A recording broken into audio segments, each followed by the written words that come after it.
Welcome to the True Crime Never Sleeps show. As always, I'm your host, Larry Lease. And while we usually release Cold Case Friday on Friday, we're going to continue to follow the latest developments in the investigation into the assassination of Charlie Kirk. Authorities have now released surveillance images of a person of interest in the case. The FBI has made public 2 images believed to be from surveillance footage taken at Utah Valley University. The suspect appears to be wearing a hat, sunglasses, and a hoodie or sweatshirt with an American flag emblem on the front. In another angle, the suspect is seen wearing jeans and white sneakers with the same sweatshirt visible. The hat and sunglasses suggest an attempt to conceal their identity. Of course, if you recognize the individual on those photos, the FBI is urging the public to contact them immediately. Meanwhile, new video has surfaced showing the area behind the amphitheater where Kirk was speaking. Just a few hundred yards away from the scene in a lightly wooded area near a perimeter road, investigators discovered a bolt-action rifle believed to have been used in the shooting. The area, which sits between the university and a nearby neighborhood, has been cordoned off with crime scene tape. FBI evidence teams have been actively working in this area. Additionally, just across from the perimeter road from the wooded area is a building that appears to have been the shooter's vantage point. A ladder was spotted leaning against the building, raising questions. It's unclear whether this ladder was used by the shooter to access the roof or placed there later by investigators. However, the FBI was seen photographing and examining it closely. The proximity of these key locations, the amphitheater, the rooftops, and the wooded area, suggests the shooter was able to move quickly across a relatively small distance, likely no more than a city block. As of the latest update from the FBI, the individuals who were detained and interviewed yesterday have now all been cleared. None of them are considered suspects in the assassination of Charlie Kirk. Initially, one older man was taken into custody at the event, but was later released. Another individual, also briefly held in question, has similarly been cleared. The confusion stemmed from an earlier statement by the FBI director who tweeted that a subject was in custody. That statement gave many the impression that a suspect had been apprehended. However, the FBI later clarified that no one is currently being held in connection to the attack. Authorities have confirmed that a bolt-action rifle believed to be the weapon used was recovered in the wooded area behind the amphitheater. The suspect is believed to have fled the rooftop, crossed the university's perimeter road, ditched the rifle in that wooded patch, and then disappeared into a nearby neighborhood. One key reason the suspect may have evaded capture is that he blended in with the crowd, likely due to his college-age appearance. The FBI says he did not immediately raise suspicion among the hundreds of students and attendees who were fleeing the scene. Surveillance footage supports this theory, and the images released today give a clear look at the man in question. In addition to the surveillance images, investigators say they've gathered physical evidence from the scene, including footprints, palm prints, and forearm imprints, which are now being analyzed. The FBI has expressed confidence in their ability to track the suspect using both forensic and digital leads. Interestingly, earlier in the day, authorities stated that they were withholding the photo of the suspect because they were confident in their ability to find him. Just hours later, that changed. They released the images to the public.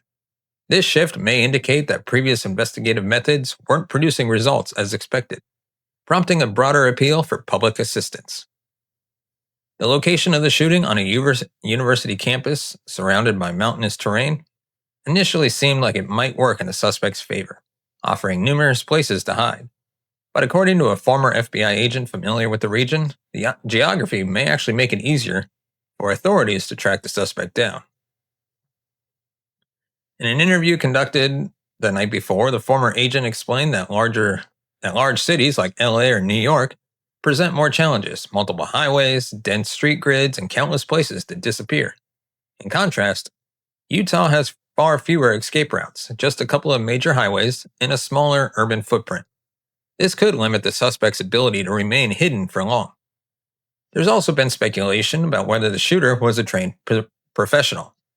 Given the distance from which the shot was taken, some have argued that a degree of marksmanship was required. However, the FBI noted something important. A true sniper wouldn't aim for the neck. According to him, A trained sniper would typically target the head or chest areas, more likely to result in a fatal shot. In this case, Charlie Kirk was reportedly struck in the neck, which raises questions about the shooter's experience or intentions. Back on campus, the atmosphere remains tense and somber. Classes have been canceled, and students who attended the event are said to be deeply shaken. Many witnessed the chaos firsthand and are struggling to process the trauma. The shock, however, isn't limited to the university. Across the country, people are reacting with a growing sense of unease.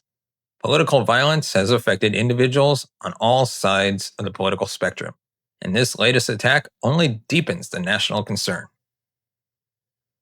One woman that was interviewed on TV at a hotel nearby said it best, quote, "The world just feels different today." That sentiment seems to echo how many Americans are feeling in the wake of yet another act of targeted political violence. As the investigation continues, the most urgent priority remains: identifying and locating the person of interest.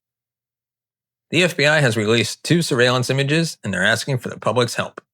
If anyone recognizes the individual pictured, they should contact federal authorities immediately. Investigators believe, like we mentioned, managed to escape the scene by blending in with the crowd, crossing the campus perimeter, and discarding the weapon in a wooded area and fleeing into a nearby residential neighborhood. Given the short distance between these points, it's likely the entire escape happened within a matter of minutes. The amphitheater itself, now sealed off, remains eerily untouched. Witnesses describe seeing abandoned personal belongings like backpacks and chairs scattered across the area. Law enforcement has left the space cordoned off, frozen in the immediate aftermath of the attack. The tent where Charlie Kirk was speaking is still visible, surrounded by police tape.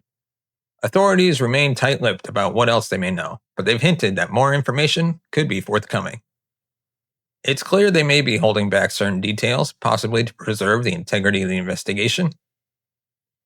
This case joins a growing list of politically motivated attacks in recent years. The reporter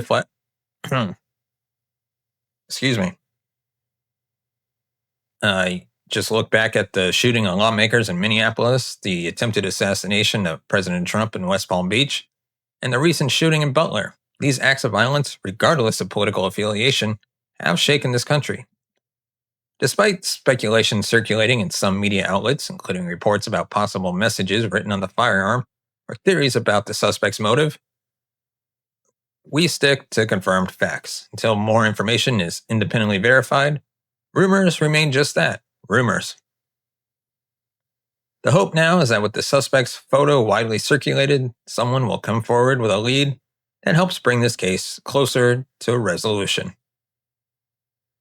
And with that, I can't even ask for a like, but if you want to follow this case, be sure to hit the subscribe button and bell notification button to be notified of future videos, which will probably be focusing on this case. So until the suspect has been captured or killed, which hopefully he doesn't get killed and it actually gets to go to jail, we're going to hold off on our regular scheduled Murder Mondays, Cold Case Friday episodes.